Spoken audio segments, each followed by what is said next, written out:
have 4 children, 3 boys and 1 girl. And the way I bond with my kids through sports is very interesting. I used to be a head coach of my oldest son. Then I just kind of transcended on down to all my children. One thing it allows as a father to bond with the kids is kind of teach them discipline. The thing about being committed to doing something all the way through, as well as just being very independent, being able to work on the sport that you like and do things that just kind of make you feel better and allows you to be more confident in what you do. And, as a father, you always want to support your kids through no matter what the situation may be, through any kind of adversity. And yet at the same time, you want to teach them about, failing, and at the same time, just picking up themselves and working hard to just become successful. And my sons play baseball, they also play other sports, soccer and basketball. But the thing about that is just bonding with these kids is just trying to teach them basically how to be a man or how to be a strong leader. Hello, everyone. This is Dexter Garrison, and my son, Benjamin Garrison, is he's a track runner. He runs track, AAU and USATF, track and field. He does the long jump, the 400-meter run, the 800. He has done some 200 and the 100 on occasions, but he's primarily a 400-meter runner and a 800-meter runner. And those are some of the races that I ran when I was in middle school and high school and some college. It's a blessing just to see him, see that trait or that love passed on from me to him. I remember even him racing me, and I would give him a head start, and he was just really determined to beat me. As a matter of fact, one of his goals that he's mentioned to his coach when his coach asked him what his goals were was to beat my records.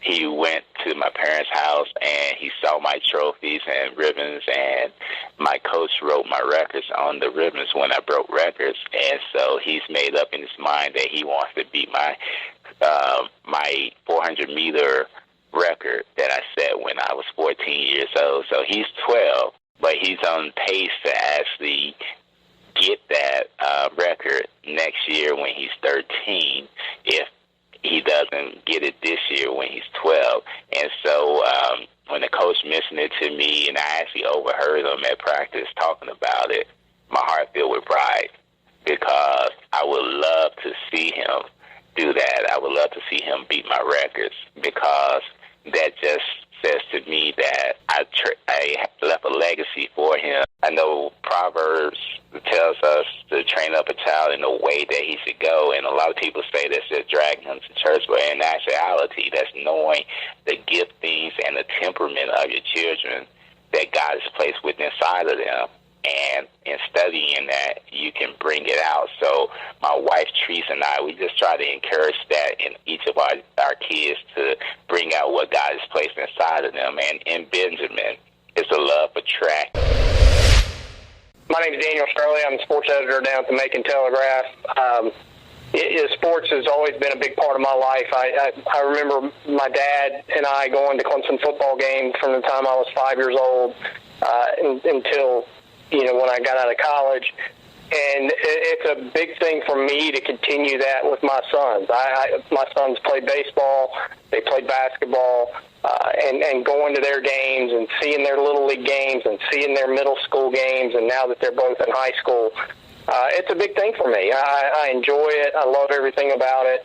And now, what was so important to me and my dad was, going to Clemson games every week. I don't get to go with my sons every week, but when we get to go to those kind of games, it's really special. And this year, my older son and I, Ben, we were sitting and watching Clemson win the national championship game, and what I immediately thought back to was when my dad and I watched Clemson win the national championship game when I was 10 years old. and just how special that was for Ben and I to sit here and watch that game and see Clemson win that game. My younger son, Matt, went to sleep because it was too intense for him, but Ben and I were sitting up watching that game, and then as soon as Clemson won the national championship, and I didn't think this was going to happen, but it just hit me thinking back to 1981, January 1982, and my dad and I sitting and watching Clemson win the national championship game then, beating Nebraska. So it's a big part of my life, being a sports writer, having a radio show, and seeing my sons have that love for sports as well is big for me. And even my wife has gotten into it and going to our sons' games, and she enjoys it now. And this past week we're sitting watching the NBA Finals, and all four of us are sitting here watching the games. And it's a big part of our lives, and I love every part of it. Yo, this is Dwayne Hall, a.k.a. Mr. Hall, a.k.a. Coach Hall. Just checking in to let you guys know that I am honored to be the father of one Gavin Smith Hall, Cruz Smith Hall, and we can't forget the baby girl, Charlie Smith Hall. Gavin and Cruz are involved in a number of sports activity, basketball, football, chess, if you want to call that a sport, tennis, you name it. They are involved in it, as well as Charlie as far as ballet and things of that concern. And I think that being involved with sports is so important for these kids, and being able to see and just deal with and adjust to different personalities, and allowing them to see that they can accomplish so many things that they thought they couldn't accomplish.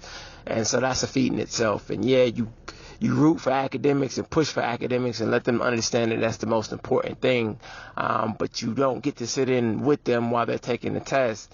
And in sports activities, you actually get to sit there with them and see them excel and see them take that test and pass it with flying colors and know that they're ready to go on to the next stage of their career, however long it may be.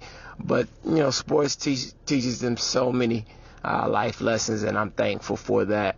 I'm thankful to God for giving me the opportunity to see them do that, and I'm also thankful to God that they are not sorry. They are superstar athletes, and I will continuously speak that into them.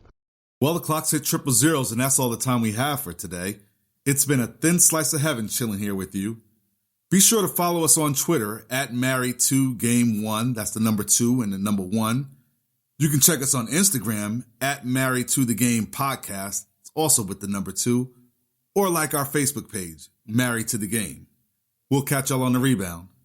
Peace. Married to the Game was written by Rory Chirac and Lakita Chirac for Chirac Media Group. The podcast was mixed and produced by Traxa Taylor.